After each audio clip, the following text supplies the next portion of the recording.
जयराम जी की नमस्कार, जय जोहार। मैं हूं सुदीप कुमार और आप देख रहे हैं एंड तक इंडिया खबर के तहत मध्य प्रदेश के सिवनी जिले के विभिन्न इलाकों से आगजनी की घटना सामने आ रही है। हमने अपने चैनल के माध्यम से बार बार यह प्रयास किया है कि हम किसानों से गुजारिश करते हैं कि समय रहते अपनी फसलें काट लें, ताकि जो ये आगजनी की घटना घटती है और जितना नुकसान किसान का होता है उससे ज़्यादा किसी और का नहीं होता। उस किसान के दिल से पूछिए, उस किसान के मन से पूछिए कि वह जो फसल जली है वह कितनी मेहनत से उपजाई गई है, उसने क्या क्या जतन उस फसल को पकाने के लिए किया।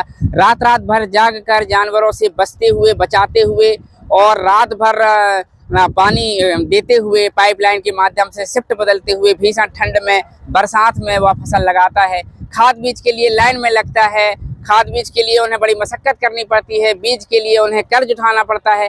तमाम सारी परेशानियों के बाद जब फसल आती है, किसान की उम्मीदें और उनके सपने अंतिम पड़ाव की ओर रहते हैं।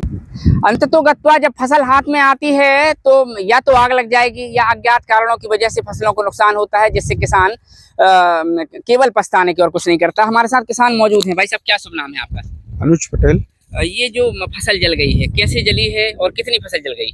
ये 2 एकड़ की फसल जल गई है, क्योंकि कुछ दाना जो था वो ट्राली में रखा हुआ था। हाँ। और फिर उससे लग के ये जो खेत था वो भी जल गया है। ये भी अपना ही खेत? हाँ। अच्छा, तो क्या मतलब आग कब लगी? किसने बताया कि आपको आग लग गई? ये ट्राली यहाँ पे भरी खड़ी हुई थी, उसमें आग अचानक से लग गई। अज्ञात कारणों से मुझे समझ में नहीं आ रहा ये कैसे लग गई है। अच्छा, ये ट्राली भी जल गई है तो क्या हाँ, काफी नुकसान उसमें हो गया? ट्राली का भी नुकसान हो गया 5-7 हजार का। तो मतलब ये ट्राली अकेली खड़ी थी जी। तो टोटल लगभग कितना नुकसान हो गया होगा? ट्रैक्टर भी फंसा था। जैसे ही आग लगी तो हमने उसको ट्रैक्टर निकाल के अलग किया है। अच्छा, तो कम से कम 40-50 हजार रुपए का नुकसान हो गया है। तो देख सकते हैं यहाँ पर, हम आपको बता दें, नीचे दिखाइएगा। देखिए, ये जो फसल है यह किसानों के सपने हैं और किसान बड़ी उम्मीद से इस फसल को अपने घर ले जाने के लिए तैयार रहता है कि वह अपनी इस फसल को ले जाएगा, उचित मुआवजा उसे मिलेगा।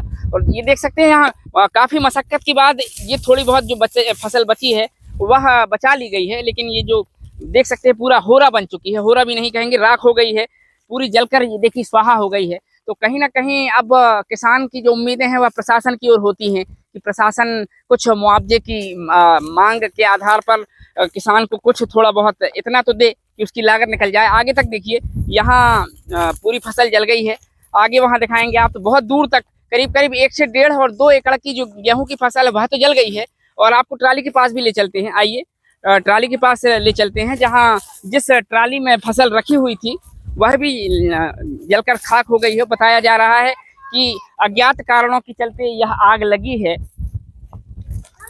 और हम आपको यह भी बता दें कि लखनऊ से संभवतः फायर ब्रिगेड आ गया था और फायर ब्रिगेड मौके पर पहुंचा था। और हम आपको बार बार यह बताते हैं, देखिए ये दिखाइए, ये पूरी फसल जो है जलकर स्वाहा हो गई है। ये देखिए पूरी फसल जो है एक पूरी लाख जिसे कहा जाता है, किसान इसे काट कर और मवेशियों के लिए भूसा और पैरा के लिए एक ऐसी व्यवस्था की जाती है कि हार्वेस्टर से ना चलाकर वह इनको लाख में तैयार करता है और उसके बाद उसका भूसा निकलता है। ये ट्राली आप देख सकते हैं अभी भी गर्म है, ये ट्राली अभी भी गर्म है और टायर ये जल चुके हैं। कुल मिलाकर देखा जाए तो किसान का काफ़ी नुकसान हो गया। और जैसा किसान बता रहे हैं कि इसमें ट्रैक्टर भी फंसा हुआ था और पूरी गेहूं की फसल इसमें रखी हुई थी। समय रहते किसान आया और उसने ट्रैक्टर जैसे तैसे बचा लिया है, लेकिन टायर और कुछ जो हाइड्रोलिक सिस्टम है वह जल गया है।